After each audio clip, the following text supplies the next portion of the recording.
Y'all, this situation just exploded from rap industry gossip into real-life street consequences.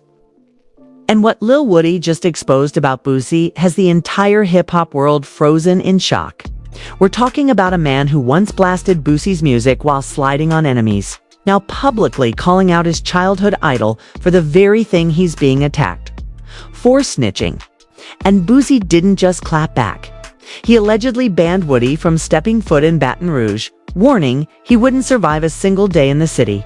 But here's the insane part: Woody isn't backing down.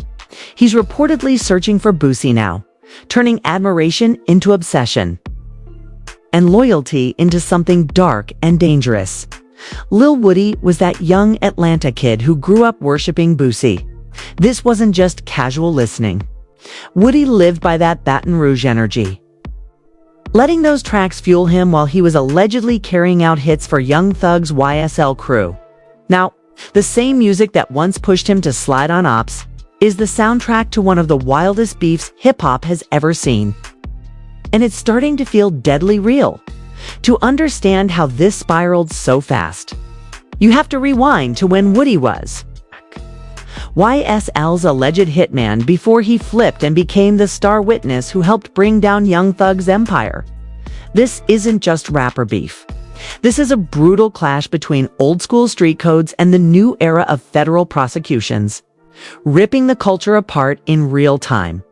Let's go back to 2022, when the feds dropped that massive YSL RICO indictment that shook the entire Atlanta rap scene.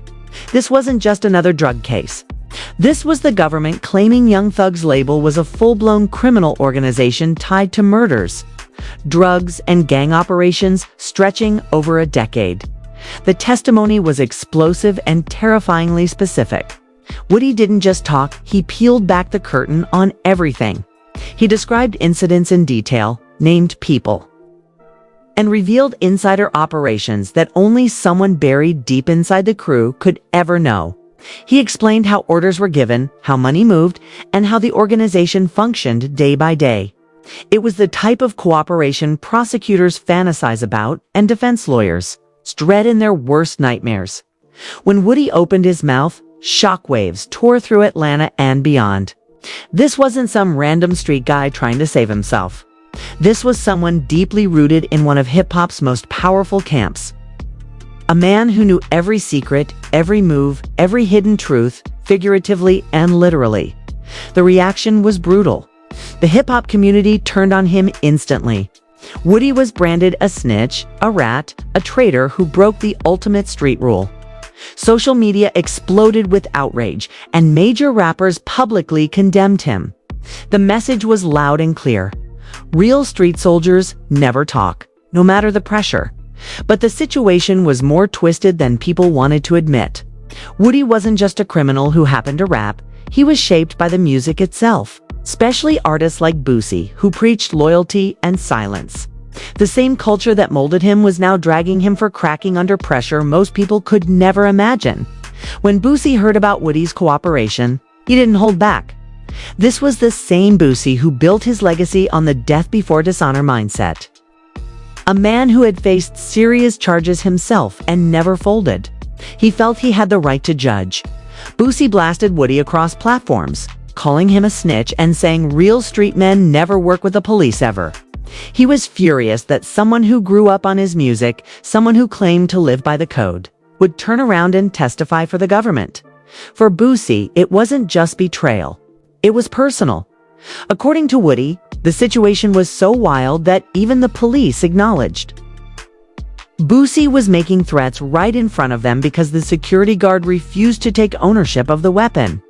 Woody broke down the incident with chilling precision, speaking like someone who had seen official reports or had access to insider details.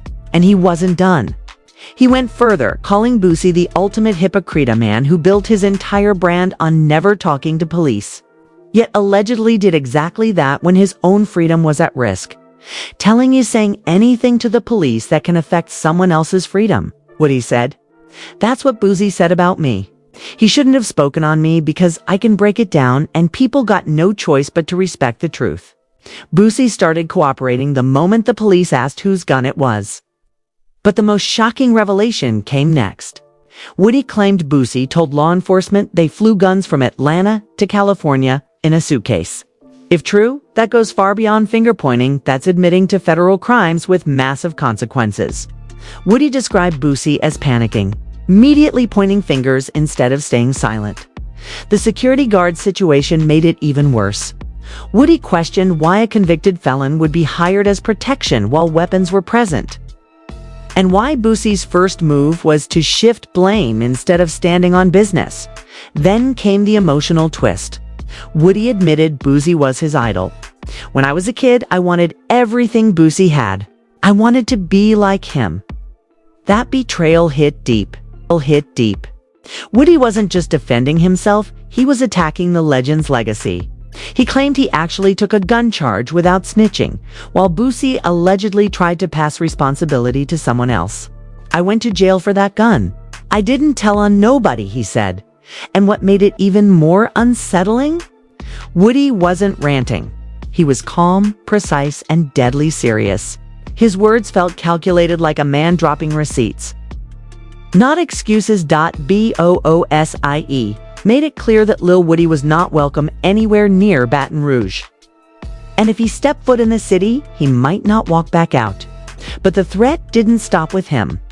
Boosie claimed the entire city would be on Woody's head, saying he wouldn't survive 3 weeks, maybe not even a single week in Baton Rouge. His message was loud, final, and terrifying. Then Boosie went deeper, breaking down the street politics that would turn Woody into an automatic target. This wasn't just personal beef anymore. In the streets, a cooperator is a trophy. Anyone looking to build a reputation could see Woody as a shortcut to respect. The most chilling part? Boosie suggested it would be easy to get away with it. In his mind, if something happened to Woody, everyone would assume Young Thug's people were responsible. No questions asked. In cities like Baton Rouge, reputation is everything. Taking out a high-profile snitch isn't just revenge, it's a message. It tells the streets exactly what happens when someone talks. But here's what makes this situation explosive. Woody isn't running. Instead of staying far away from Louisiana, rumors say he's actively asking about Boosie's whereabouts, trying to confront his former idol face to face. The irony is insane. The same kid who once blasted Boosie's music while allegedly sliding on ops is now potentially sliding on Boosie himself. Student versus teacher, both exposed for the same sins. Woody's transformation is wild. From alleged YSL hitman to a fearless whistleblower calling out legends, he's no longer intimidated by anyone's reputation. He's articulate, detailed, and comes with receipts, breaking down hypocrisy with facts that are hard to ignore. By refusing to back down, Woody has doubled down on his stance. In a culture where fear equals weakness, his defiance is both bold and dangerous. This beef isn't just personal, it's exposing the fragile reality of the street code, where loyalty gets tested the moment real-life sentences hit the table. Woody's cooperation shattered that code. But his allegations against Boosie suggest the truth is more complicated and far more controversial, according to Woody. When Boosie was caught with guns, his first move wasn't silence. It was shifting the blame to a security guard and allegedly giving information about moving weapons across state lines. That raises a dangerous question. Is there really a difference between cooperating to avoid a life sentence and cooperating to avoid a gun charge? Either way, you're giving law enforcement information that could impact someone else's freedom. This feud has forced hip-hop to confront an uncomfortable truth. The street code sounds powerful in lyrics, but when real prison time is on the table, most people fold. Federal prosecutors threatening life sentences change everything. And suddenly, loyalty becomes negotiable. What makes this beef even more fascinating is how it's played out in public. Woody has weaponized interviews and social media, while Boosie has leaned on his reputation and influence to send warnings. Woody has turned controversy into a career, landing paid interviews and monetizing his notoriety in a way that's both smart and deeply polarizing right now. This conflict is at a dangerous breaking point. Boosie has essentially banned Woody from an entire city, with multiple crews potentially seeing him as a target. But Woody isn't hiding. He's actively searching for Boosie, ready to confront his former idol head-on. He's already proven he doesn't care about reputations. And his allegations against Boosie show he's willing to burn bridges with anyone. Meanwhile, Boosie's threats carry real weight. When someone with that influence says you're not welcome, it's more than talk. Hits a warning.